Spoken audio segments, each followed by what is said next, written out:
হাতে যদি সময় একটু অল্প থাকে, এই রেসিপিটি অবশ্যই তৈরি করবেন।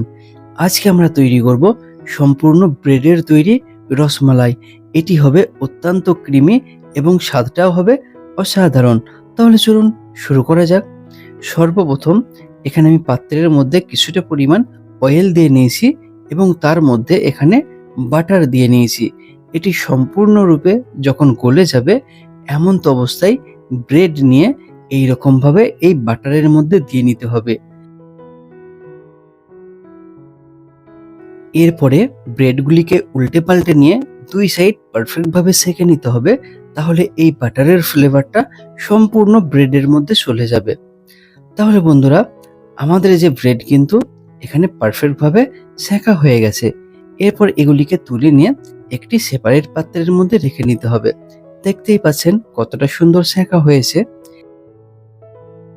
এরপরে এই রেসিপিটি তৈরি করার জন্য দুধের প্রয়োজন। তার জন্য আমি কিছুটা পরিমাণ এখানে দুধ নিয়ে নিয়েছি।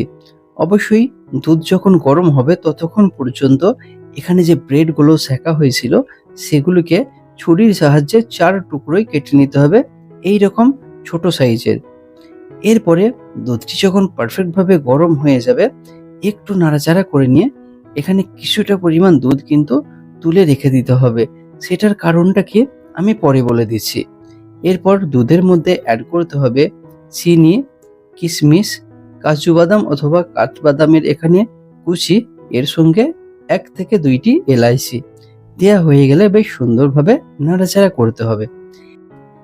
তাহলে বন্ধুরা, এরপর কিন্তু আমাদেরকে এই রসমালাই তৈরি করার জন্য ক্রিম তৈরি করতে হবে। তার জন্য আমরা কর্নফ্লাওয়ার নিয়েছি এখানে 3 থেকে 4 চা চামচ পরিমাণ। এর মধ্যে যে এক্সট্রা দুধ দিয়ে তুলে রেখেছিলাম সেটি অ্যাড করে দিয়ে একটু এটিকে গুলে নিতে হবে। পারফেক্ট গোলা হয়ে গেলে এই যে নিচেই দুধটি আমাদের এখানে গরম হচ্ছে, এর মধ্যে এই কর্নফ্লাওয়ার গোলাটিকে অ্যাড করে নিতে হবে এবং ঠিক ধীরে ধীরে এই রকম ভাবে নাড়াচাড়া করতে হবে। কিছুক্ষণ পরে দেখবেন এটা সম্পূর্ণরূপে কিন্তু ক্রিমে পরিণত হয়েছে। আপনারা দেখতেই পাচ্ছেন ধীরে ধীরে কিন্তু এই দুধটি অনেকটা পরিমাণ মোটা হয়ে যায়। দেখুন এখানে ক্রিমে পরিণত হয়ে গেছে। এরপর কি করতে হবে দেখে নিন। এই কিছুটা পরিমাণ এই ক্রিমকে প্রথমে আমরা একটা লেয়ারে এখানে অ্যাড করে নেব।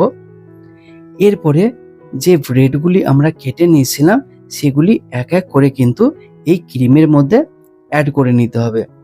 আপনারা দেখতেই পাচ্ছেন ক্রিমটা কিন্তু এখানে পারফেক্ট তৈরি হয়েছে। সমস্ত ব্রেড এই রকম ভাবে দিয়ে নিতে হবে। দেয়া হয়ে গেলে এরপর উপরের লেয়ারে এই ক্রিমটিকে এই রকম ভাবে অ্যাড করে নিতে হবে।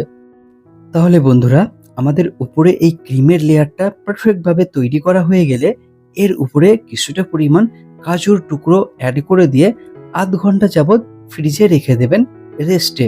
তাহলেই আমাদের রসমালাই রেডি হয়ে যাবে। আপনারা দেখতেই পাচ্ছেন আমাদের ব্রেডের তৈরি রসমালাই কতটা সুন্দর তৈরি হয়েছে এবং এর স্বাদটিও হবে অসাধারণ।